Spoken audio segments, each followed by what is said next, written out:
दोस्तों नमस्कार, मैं हूं डॉक्टर मनोज पांडे और आज की वीडियो में आप मुझसे मेरी कविता सुनेंगे। कविता मैं प्रस्तुत करूं उसके पहले छोटी सी भूमिका समझ लीजिए कि आज टेलीविज़न पर खबर आई है कि दो लोग, एक लड़का एक लड़की, दोनों आपस में प्यार करते थे और लिव इन रिलेशनशिप में रहते थे। लड़की के घर वालों ने मना किया था, कहा था लड़का ठीक नहीं है, परंतु वो लड़की मानी नहीं और अपने जिद पर उसके साथ रहने लगी। फिर हुआ ये कि कुछ समय तक तो प्रेम संबंध अच्छा चला, बाद में फिर लड़ाइयाँ होने लगी, झगड़ा होने लगा। धीरे धीरे मनमुटाव बढ़ा तो झगड़ा एक दिन इस कदर बढ़ा कि दोनों आपस में लड़ लिए, मारा पीटी की नौबत आ गई। फिर क्या हुआ कि लड़के ने उसको ऐसा मारा कि लड़की बेहोश हो गई। फिर लड़की का गला घोंट करके उसने उसकी हत्या कर दी। उसके बाद वो उसके 35 टुकड़े करता है और प्रतिदिन रात को 2 बजे ले जा करके फेंकता है अलग अलग स्थानों पर, और उसकी बॉडी रखने के लिए वो एक फ्रिज भी खरीदता है। तो इस प्यार का अंजाम ये हुआ कि लड़की की जान चली गई और बेरहमी से उसका कत्ल किया गया। अब आप कविता सुनिए। दिलो जान से जिसे चाहा, दिलो जान से जिसे चाहा, उसने ही कत्ल कर दिया। दिलो जान से जिसे चाहा, उसने ही कत्ल कर डाला। जिसकी खातिर घर बार छोड़ा, जिसकी खातिर घर बार छोड़ा, माँ बाप के अरमानों और उनके सपनों को तोड़ा। जिसकी खातिर घर बार छोड़ा, माँ बाप के अरमानों और उनके सपनों को तोड़ा। उनकी ही उम्मीदों आशाओं को नजरअंदाज किया। माँ बाप के उम्मीदों को आशाओं को नजरअंदाज किया। जिसने मुझे बोलना सिखाया, चलना सिखाया, पाल पोस कर बड़ा किया।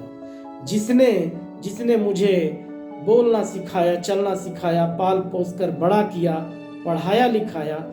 काश उनकी सलाह पर चली होती, काश उनकी सलाह पर चली होती तो आज जिंदा होती, खुश होती, भली होती। तो आज जिंदा होती, खुश होती, भली होती। प्यार परवान चढ़ा तो कुछ समझ नहीं आया। प्यार परवान चढ़ा तो कुछ समझ नहीं आया।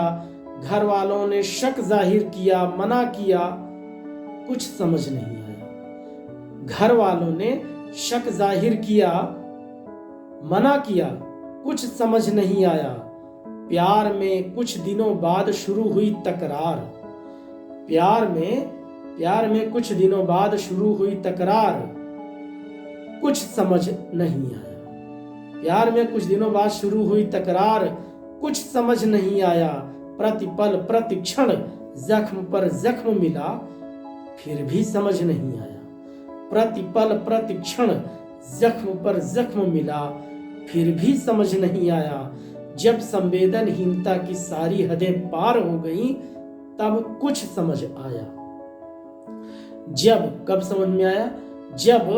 जब संवेदनहीनता की सारी हदें पार हो गई, तब कुछ समझ आया। प्रेम में धोखा था, छल था। प्रेम में धोखा था, छल था, ये बहुत देर में समझ आया। प्रेम में धोखा था, छल था, ये बहुत देर में समझ आया। संबंधों का खौफनाक अंत हुआ। संबंधों का खौफनाक अंत हुआ। जब श्रद्धा 35 टुकड़ों में काटी गई, बांटी गई। जब श्रद्धा 35 टुकड़ों में काटी गई, बांटी गई। आफताब ने खता कबूल कर ली है, जो उसका प्रेमी था। आफताब ने खता कबूल कर ली है। दिल लगी की कहानियां फिर बांची गई। दिल लगी की कहानियां फिर बांची गई। जब इस तरह की घटनाएं होती हैं तो नई पुरानी कहानियों की चर्चा आम हो जाती है। लोग चर्चाएं करना शुरू कर देते हैं कि पहले ऐसा हुआ था तो ऐसा हुआ। और कहीं ना कहीं माँ बाप अपनी तरफ से तो चाहते ही हैं कि उनके बेटे बेटियां सुरक्षित रहें, सही सलामत रहें, उनके साथ किसी प्रकार का छल न होने पाए, धोखा न होने पाए।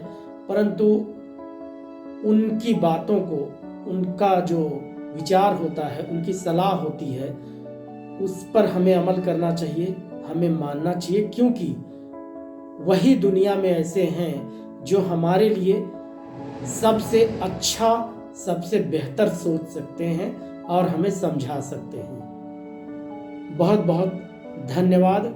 यदि आपको कविता पसंद आई हो तो चैनल को सब्सक्राइब करना याद रखिएगा, वीडियो को भी लाइक कर लीजिएगा और दोस्तों के साथ हो सके तो शेयर भी कर दीजिएगा। बहुत बहुत शुक्रिया।